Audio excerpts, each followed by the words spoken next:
So a comprehensive plan is a legal document. It's the official statement of a local government deciding what our goals are, how we want our future to look, and things of that nature. Now this is just an update, so this is basically just a statistical update of how we've grown as a county within the last 5 years, technically 7 years, because our last update was 2016.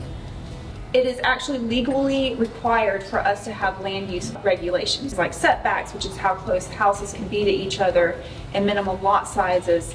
In order to actually have those regulations in place, we have to have a comprehensive plan. That is South Carolina law.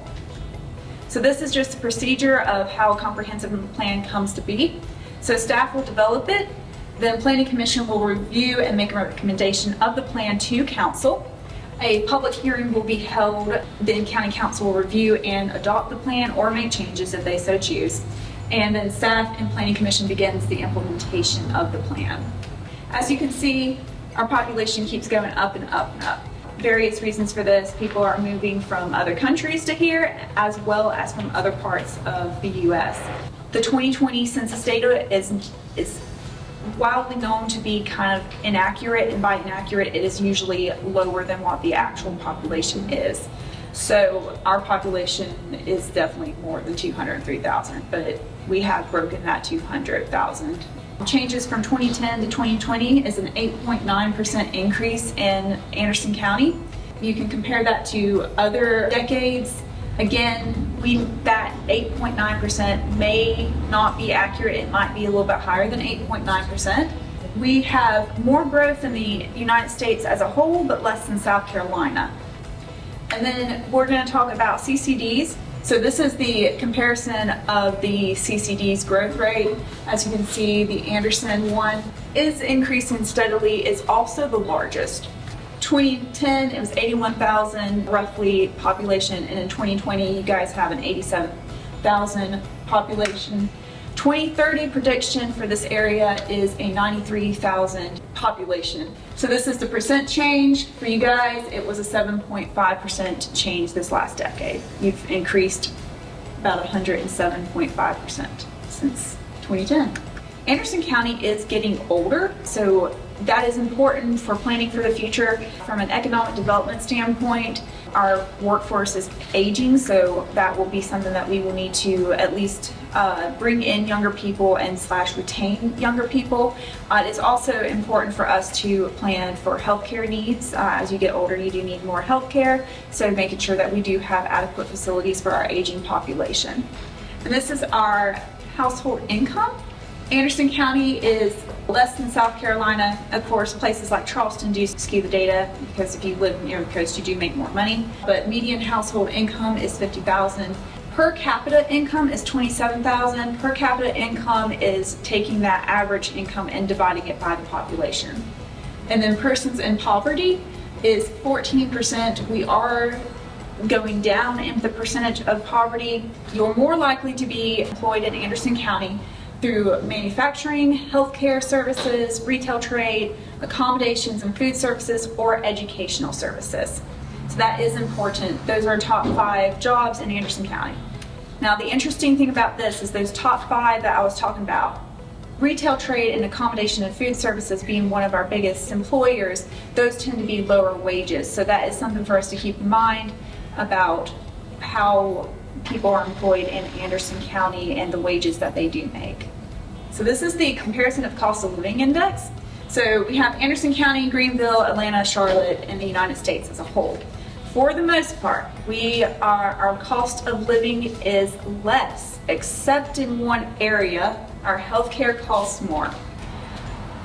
Different theories on that. It could be our aging population, so demand, so therefore demand spikes, prices spike. I don't have a solid answer for why our healthcare is more expensive than the other 3 cities and the United States as a whole, but that is just what the data shows.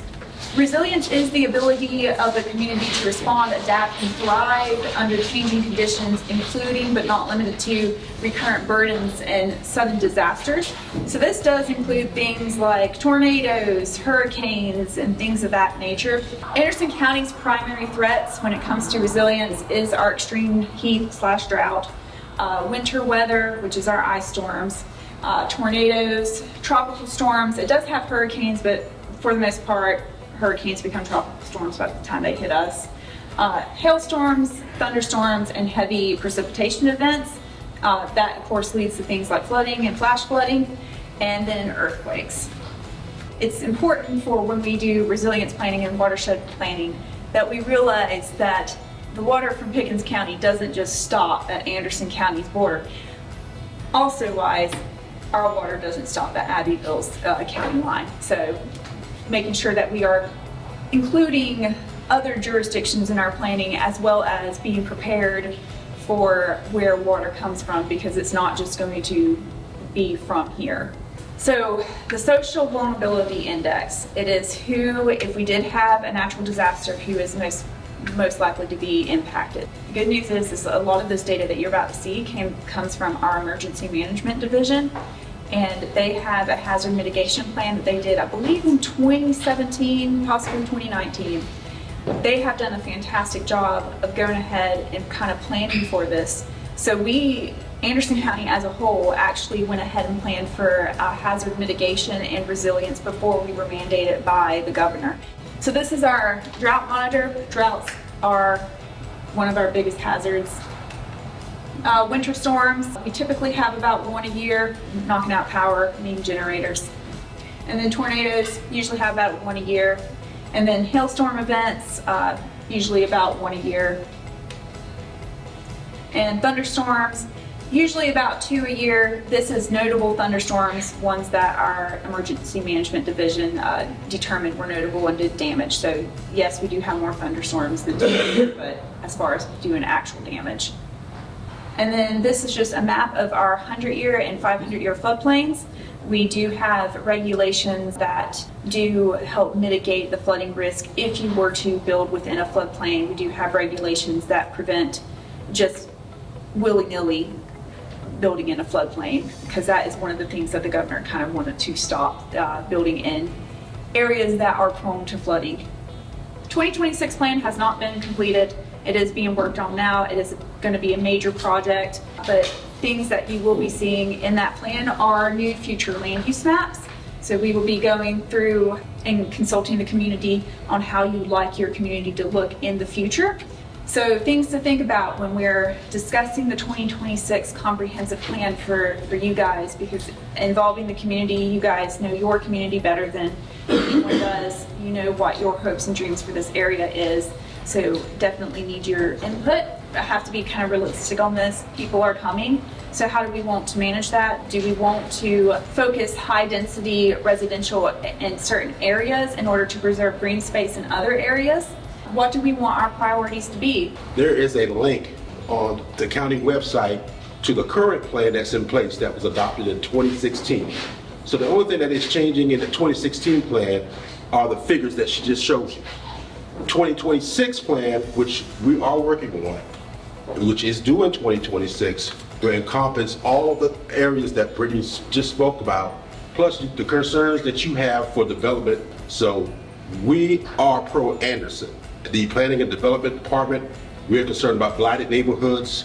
We're concerned about how we're going to make the infrastructure fit what's in place now, and how we're going to further develop this community so that we not only bring industry, different facilities to come into this area and invest in this area, but also make us more appealing to developers and people who want to move here.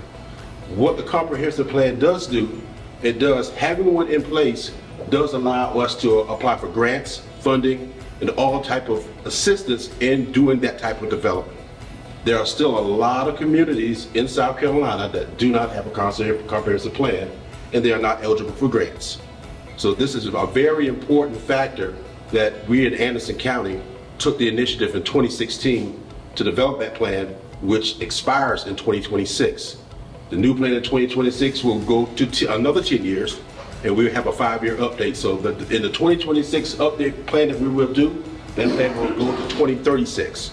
So it's very important that we consider everything that you want to have done, everything that you want to address, so that we can develop this area and Anderson and the entire county to make sure we maintain not only the historic look, the country living look, the appeal that make Anderson County, but to also be proactive in having development and industry and innovation come and maintain our current growth.